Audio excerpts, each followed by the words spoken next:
The final whistle goes at Anfield, and with the last kick of the game, Fabio Carvalho wins it for Liverpool. Who knows what this means come the end of the season? Star boys! Liverpool! Oh my goodness, with the last kick of the game, Fabio Carvalho waving to the Anfield crowd. Oh my goodness gracious me. Like I say, it wasn't pretty. It wasn't pretty at all. Liverpool, they weren't really at the races for a long time. They went 1-0 down. Isaac on his debut for Newcastle with the goal. Liverpool equalised through Roberto Firmino, and then there's 5 minutes time added on. Newcastle time wasted in those 5 minutes. The referee allowed Liverpool to play on deep past the 97th minute. Corner comes in, Liverpool keep it alive. It bounces to the feet of Fabio Carvalho, and from close range, Liverpool's new wonder boy wins the points. 90 plus 8 is what it said on the clock. Errol, we said before the game, you said we have to win by hook or by crook, and we'd all given the ghost up. I think it was all done. It was game over. Nice. The obituaries were being written on this season.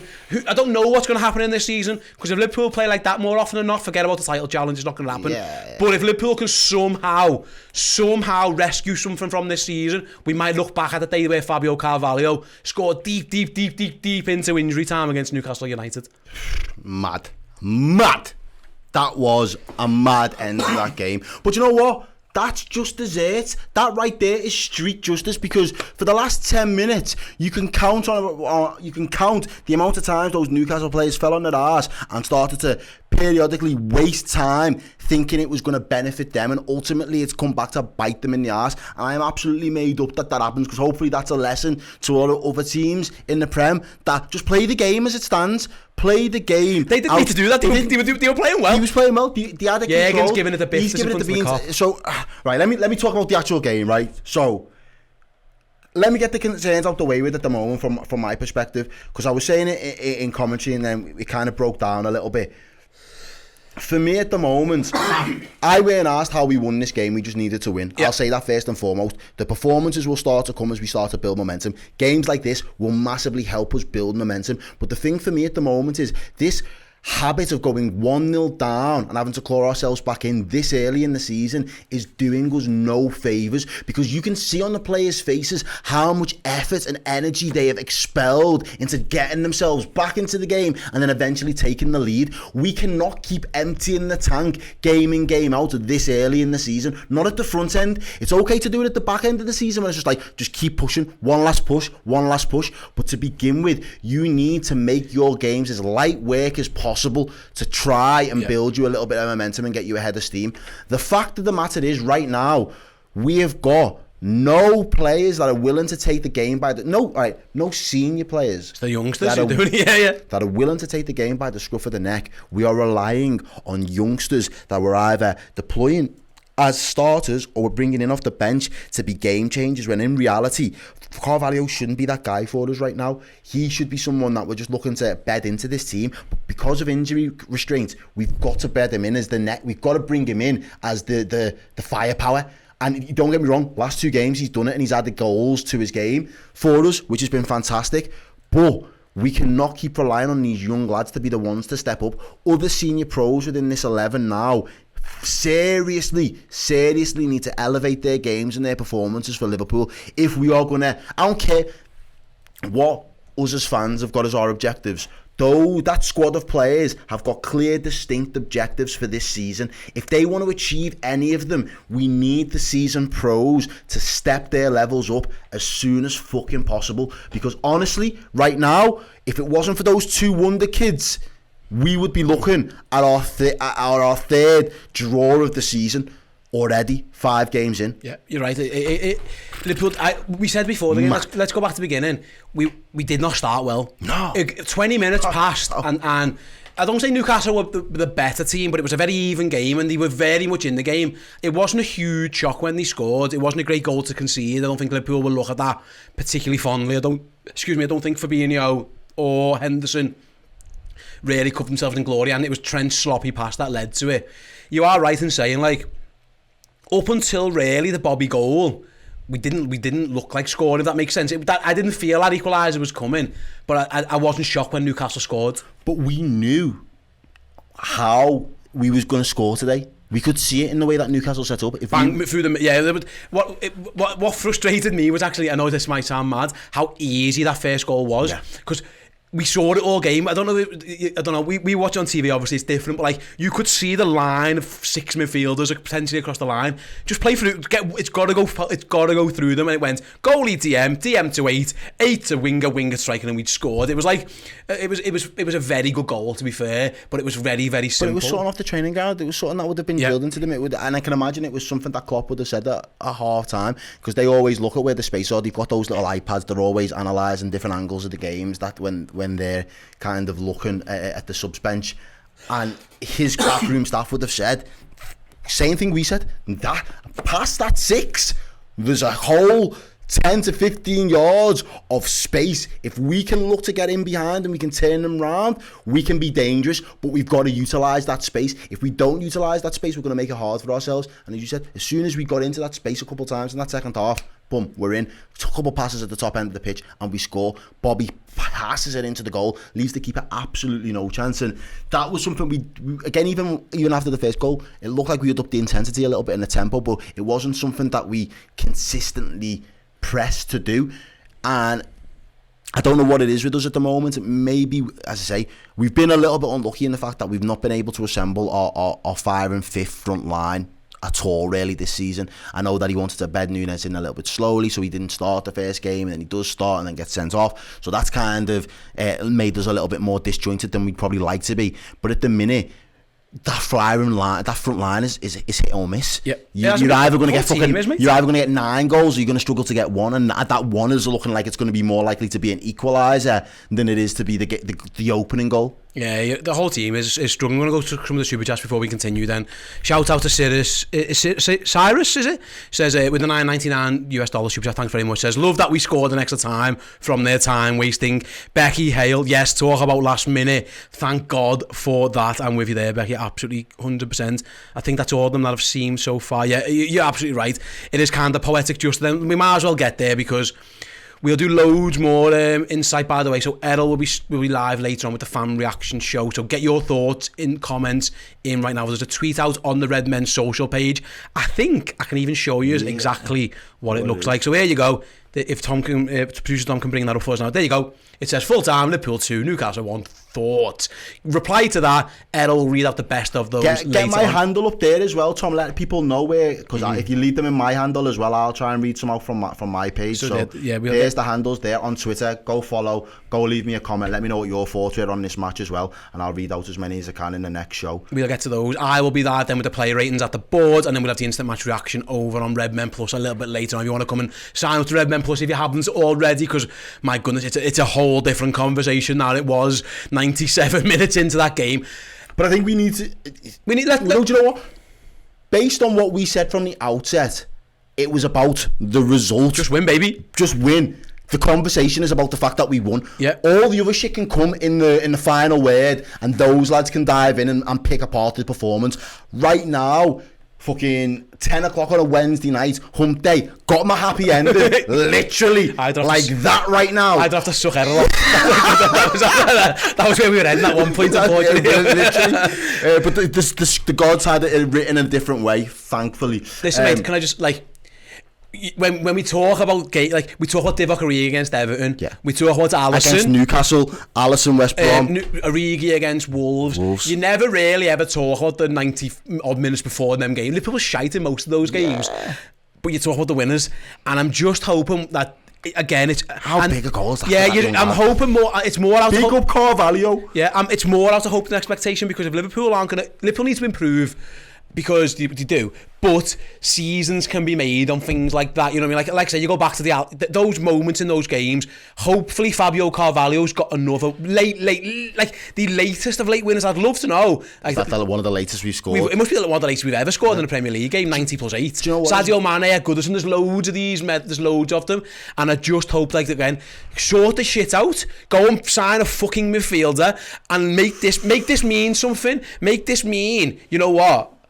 Otherwise it's just a goal. Like Alisson's helped Liverpool get Champions League. Yeah. Origi, we didn't win the league, but it helped us push on them. the trade. We got very close to winning it. You know, and we go on to win the Champions League. I think from my perspective, you know, we was talking at in the team news show. Are we focused? Are we ready to go again? Are we ready to dig deep? Moments like that hopefully reignite that flame in the hunger in the belly of these lads to say, do you know what? Let's fucking go for it. Let's stop feeling sorry for ourselves. Let's stop licking our wounds. What happened last season is done. We can't do nothing about last season now. But we've got a couple of young lads in here that are hungry to impress. They're up for it. They've got the ability. They are of a certain quality that is good enough to be mixing it up with us. And right now, these lads are showing us up. So yeah, we are a little bit tired, but these lads aren't letting us off the hook. So we need to step up for them, if anything.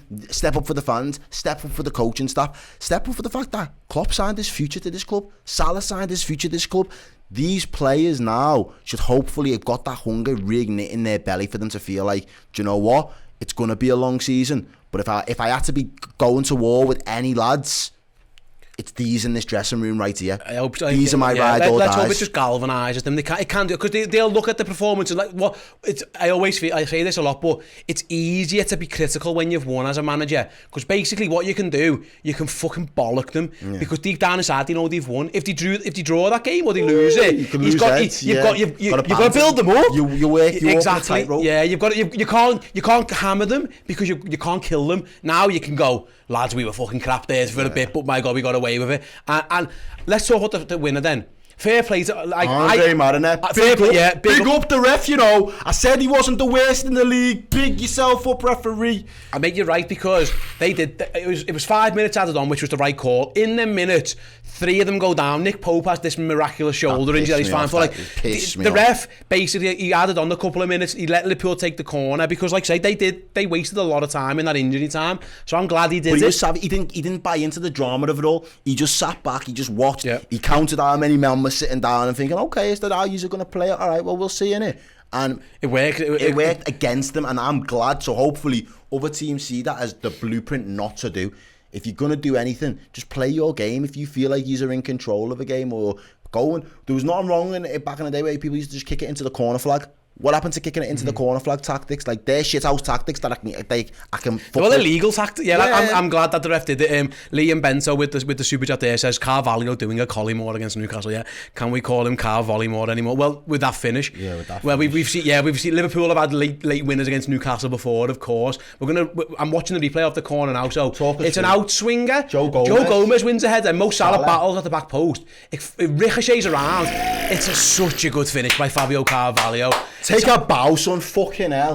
Again, I know some of you guys are listening to it after the fact. We're just seeing it live for the first time. Gomez's header, Salah battles. It's a flick by Lascelles. I think. I'm not sure who it is.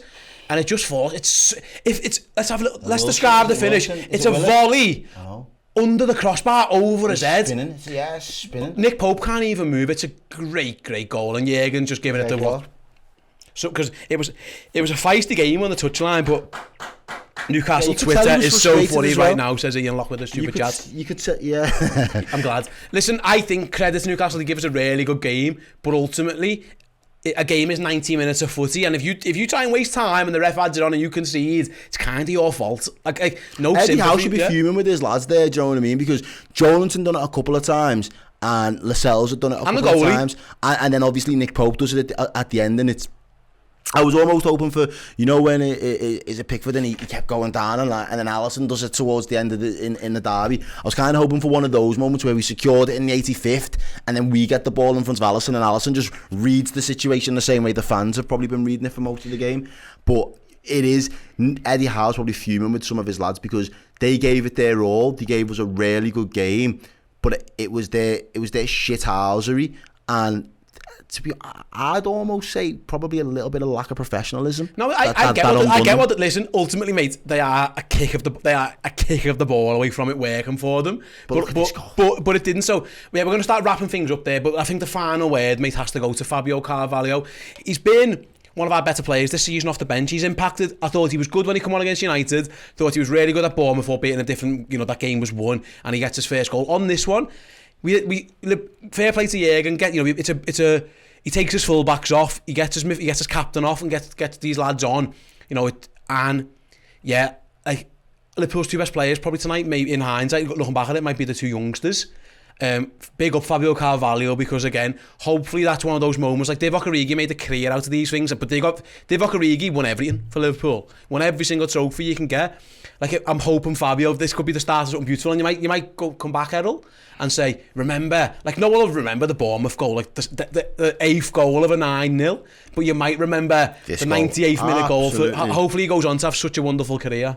Oh yeah, I'd love him to. Do you know what I mean? He seems like he's got a lot of technical ability. He seems like he seems up for it as well. Both those 2 young lads have come from Fulham in the last couple of seasons, and they have been young prospects, but at the same time, it's a huge step up for them. And the fact that they've probably been the most blessed out of this injury case that we've got at the moment, because it's allowed them to have more game time and more opportunities and be closer to Klopp's, like the front of his mental. He's probably thinking, who am I going to use? What have I got available? And they're just buzzing around with energy, with a little bit of tenacity. And he's thinking, right, I'm just going to give you, it's kind of like trial by fire. Let's just see how you get on. And both of them so far have really stepped up. And it's massive, massive testament to the fact that 2 young lads, 19 and 17, 18 respectively. Did one just turn 18 the other month? Yeah, it's crazy. That have actually been the ones that are digging deep and pulling it out the bag for Liverpool Football Club. And nights when, you know, you can see Luis Diaz, he's trying his best, but sometimes it just doesn't work. Mohamed Salah probably had a little bit of an off day again today, really. I know he gets the assist.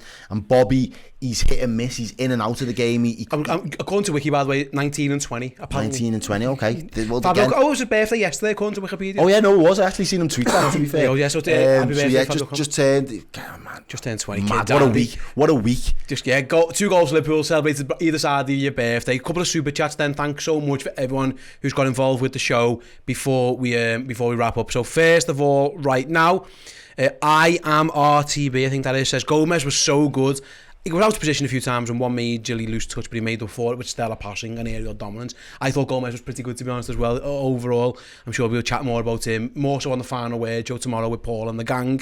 Ryan Rodgers, can we talk about Pep and the rest of the coaching staff rushing off to the bench to talk smack to Newcastle? We will. I saw it. I was wondering what the kickoff happened, and then you see the replay and it's Pep Linder's got fucking running for them. Jürgen was in conversation with them all day, really. It wasn't Eddie Howe, it was more the assistants. But yeah, listen... If you're going to give it out, you got to be able to take it, man. Yeah, and then finally Charlie says, do you guys think that Fab, Thiago and Elliott is now our best midfield? Yes, I do. Fab, Thiago Elliott. Yeah, I will go along with that one. But yeah, Thiago's not fit, so what can we do? Maybe it's the other... Is it the other... Maybe it's Fabio? When he says Fab, do you think he might be Fab? Maybe Carvalho. I don't really. I think he must be Fabinho. But yeah, I said 2-1. Errol called it. You said a tight 2-1, and that's exactly what we got. Right, guys. Like I said earlier, fan reaction show streaming very, very shortly. Later after that is the play ratings, and after that is the instant match reaction. If you're following us on YouTube, please give the video a like. If you're listening to this as a podcast, please do give us a 5-star rating or whatever the best thing on your podcast app of choice is. Like I say, Redmen Plus later on. We've got the instant match reaction. We have the final word tomorrow. Never been a better time to come and sign up. So please head on over to redmenplus.com for as little as a $5 a month. And I know times are hard for a lot of people at the moment, but literally a $5 a month, and we'll give you all the entertainment you need. You can cancel every other subscription you've got. We have got you boxed. Errol, fucking hell, we made our work, but the Reds go marching on. Another win for Liverpool. My God, we needed that. Thank you all so much. We'll catch you later. Peace.